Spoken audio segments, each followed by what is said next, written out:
It's not how much time you have. It's how you use it. What up, guys? Maxske here, and I'm bringing you a brand new Ekko YouTube video. And today's video is the 4 best rune pages for Ekko in Preseason 9, patch 8.23. So I just want to say that these are going to be 4 all separate new rune pages. So you can pick any one you want. I have a personal favorite. I'll talk about it. But for the most part, you have a lot of choices in this preseason. So let's get right into it. Alright, guys. So the first rune page we're going to talk about is the Electrocute rune page. This one is the most common one and the least changed out of all of them. Everyone knows this rune page. The only thing that changes right here are these stats on the bottom. But Electrocute, nothing happened to it, so it's still good. Sudden Impact gives you the Magic Pen, Eyeball Collection, free AP that you get for assists and kills and killing wards. Ravenous Hunter did get a 1% healing nerf, but you don't even feel that, so I still go it. Ekko loves the healing for Ravenous Hunter. For Sorcery, obviously Sorcery is secondary for Electrocute.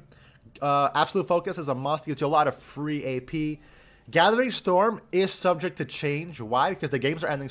The games are either ending really fast or taking a really long time to end. So Gathering Storm could be good, but if you don't like Gathering Storm, you could go Nullifying Orb for AP matchups, or even Mana Flow Ban for the extra mana sustain. But that's up to you to choose, right? So you can pick whatever you want there. But here's where it starts to change. So now you can actually pick the stats that you want for in-game. So you have an offensive stat, a flex stat, and a defensive stat. Offensive is attack speed, CDR, and AP. So obviously Ekko wants to go the AP. Here we have AP or armor or MR. So maybe most of the time you want AP, right? You want that damage. And the bottom one, if you're versing like a LeBlanc, you want to go MR. If you're versing like a Aurelia, maybe you want to go armor. And if you're not scared of the enemy mid laner, then just go HP. But I have a trick here. If you're versing like a heavy AP team, or like a very scary enemy like LeBlanc with like an Eve jungle, or like you're versing an Aurelia with like a Graves jungle, I recommend going either double armor or double MR.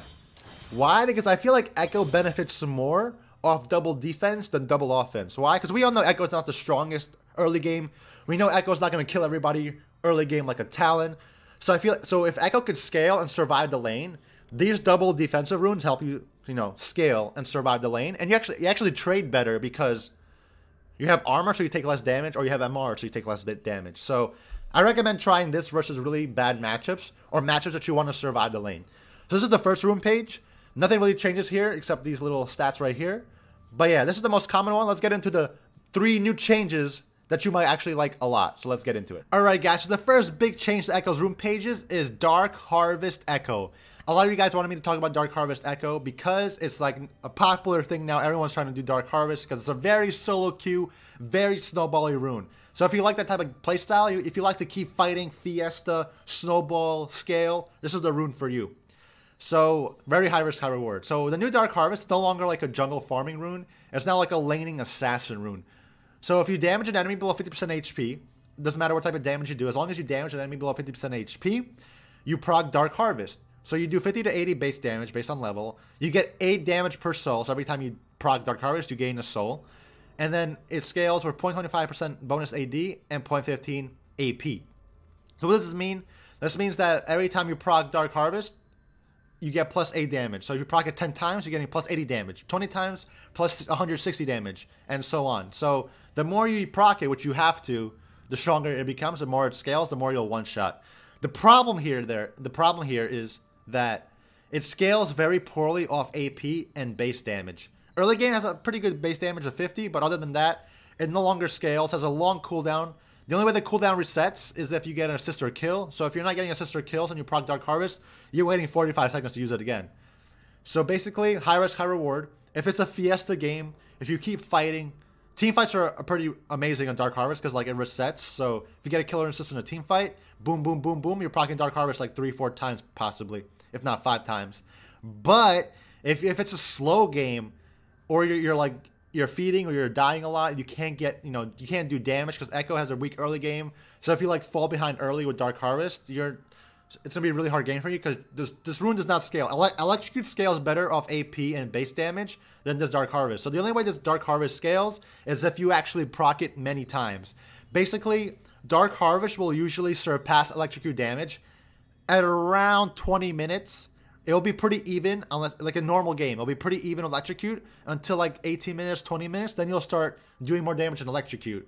But there are times where, you know, you could not be proccing it, and you're going to be weaker than Electrocute. And there are times where you could, it's like you keep fighting, keep winning, you're snowballing. Then, yeah, you'll be way stronger than Electrocute. So a very high risk, high reward rune. If that's your playstyle, it's kind of fun, though. I'll definitely use it for solo queue. So very cool new rune for Ekko. Very high risk, high reward. Sudden Impact, obviously. Eyeball Collection, Router's Hunter. Absolute Focus, Gathering Storm. Same thing I said about Electrocute. Same thing with this rune page. And also, if you're going versus like an Aurelia, Yasuo, hard AD matchup, Talon, go double armor. Versus like a LeBlanc, a Kali, maybe even go double MR or something like that. But if you're not scared of any laner, you could just go double AP and then HP.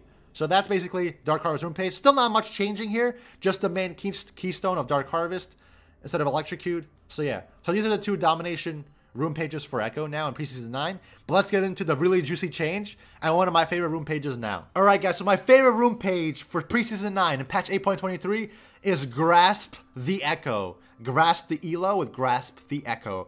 Listen, I know that you guys hate Resolve. We hate going against Resolve as Ekko. Like, remember, Grasp the Undying TF, Grasp Kassadin. Well, now Ekko could finally do it and benefit from it. So I love it. So I'm going to abuse it while I can because it's time for Ekko's time for payback and shine. So anyway, what does Grasp do? Why is it so good? So Grasp helps you beat champions, the melee champions like Talon, Aurelia. But it also helps you beat champions like, you know, bruisers and like burst champions like Aurelia, LeBlanc, Akali, all those champions that Ekko suffers against, you could actually trade with them. Yasuo, trade with them with Grasp of the Undying Ekko. So what's the point of this rune page? So you do 4% of your max HP and damage after 4 seconds in combat with like an auto attack or your E. And then you also heal for 2% of your max health. So you're doing 4% of your max health, and you're healing for 2% of your max health. And then your health is permanently increasing by 5. So guess what? Ekko's a melee champion, so he gets the full effect. So you're getting HP, so you're becoming tankier. You're healing, sustaining, and you're doing damage. So it's everything Ekko wants. Then you get Shield Bash. Shield Bash just gives you extra armor and magic resist when you have a shield on you. Your shield, your W as Ekko, or like a Lulu Jana shield. And then you're also doing extra bonus damage with your next basic attack, your E or an auto attack. It's not that much, but it's still pretty decent. Bone Plating got buffed for more anti-burst. So I was talking about versing LeBlancs, Akali's, burst champions, Talons, burst champions. You could go into trade, and guess what? You're tanking more damage. Pretty good. And then Overgrowth gives you more and more HP, so you become even more tankier. So this whole part is for surviving burst. This whole section right here is for surviving burst and, you know, sustaining. And now this part, this is where it gets juicy. Mana flow ban. Why? Because we're tanky here. Because we're doing damage, we're healing, we're gaining HP for everything here. Mana flow ban allows you to keep trading. And at 5-6 minutes into the game, you'll fully proc Mana Flow Ban, and you'll basically have unlimited mana to keep trading in the lane and the entire game. Very useful rune for this rune page. And then Absolute Focus gives you that AP, which is nice. But here's where it gets even juicier. Remember I was talking about going defensive? Well, here you probably always want to go defensive. You're versing an Aurelia, a Camille jungle, Aurelia mid lane, double armor plus these tank stats plus tabbies. You will be winning every trade. And you'll be permanently trading because of Mana Flow Ban. Because you'll keep wanting to trade. You'll be tanky here. You'll be healing off this, getting HP off this, and being tanky here also. It's like, it's amazing. Versing a LeBlanc, Akali. LeBlanc, Akali, double MR, Merc Treads with this rune page. You'll be winning every trade. Like, I'm not even making this up. I faced Aurelia's, Akali's already, Yasuo's, and I haven't been scared because you could actually 1v1 them, and you actually don't lose that much HP for fighting them. And you actually do more damage to them than they're doing to you. So it's like, I love this rune page. Would I use this rune page every single time? Not really. This rune page is basically for really bad matchups, melee matchups, and versus OP champions. So if you want to, and it's also, you're going full AP build. You're not going tanky. You're not building tanky. You're still going full AP. So your runes are tanky, but you're going Proto Belt, Lichbane, Deathcap. Boom. One shot everybody, and you're tanky. This is a very, very good laning rune to survive early game, and you're still doing a lot of damage, and you're still scaling. So, if you want to use this rune page, I highly recommend it versus OP champions, melee champions, and just, you know, hard matchups in general. So, hope you guys like this rune page. Try it out. Let me know how you feel it, how you like it. Alright guys, so the last Ekko rune page, I would say this is the most for fun rune page and the least serious and that's Klepto Ekko. Why Klepto Ekko? Because now the new Klepto works for 2 basic attacks instead of 1. So why is this good for Ekko? Because E, Q, auto. That's 2 basic attacks right there. Your E, and then an auto attack, then you run away. And you get 5 gold twice, or you could get an item or whatever. Because the new Klepto works off 2 attacks instead of 1. So it's pretty good for someone like Ekko. But the problem is, do you want to replace Dark Harvest or Grasp or Electrocute with Klepto? I don't think so, but it's a very fun. I personally love using Klepto Ekko because I love seeing plus 5 gold, free item, gold sack, blah, blah, blah. Very RNG, so there'll be games where you could get a lot of gold, and there'll be games where you're only getting 5 gold per, you know, auto attack. So it's not really that beneficial, but very fun to use.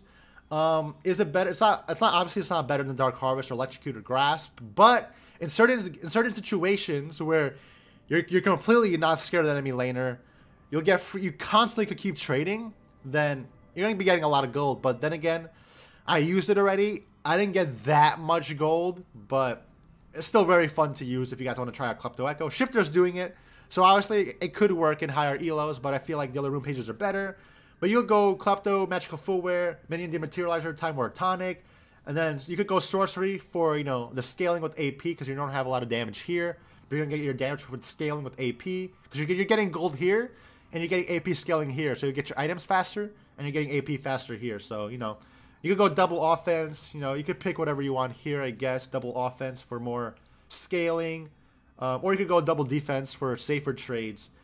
So that's basically all the Ekko rune pages. I would rank them as Dark Harvest being most snowbally, Grasp being the most safe, and also pretty really strong. Electrocute as the most common, and Klepto as the most fun. That's how I would rank the rune pages. But yeah, I hope you guys enjoyed this video. I'll be bringing you guys a lot more preseason videos, so stay tuned for that, and I'll see you guys in the next one.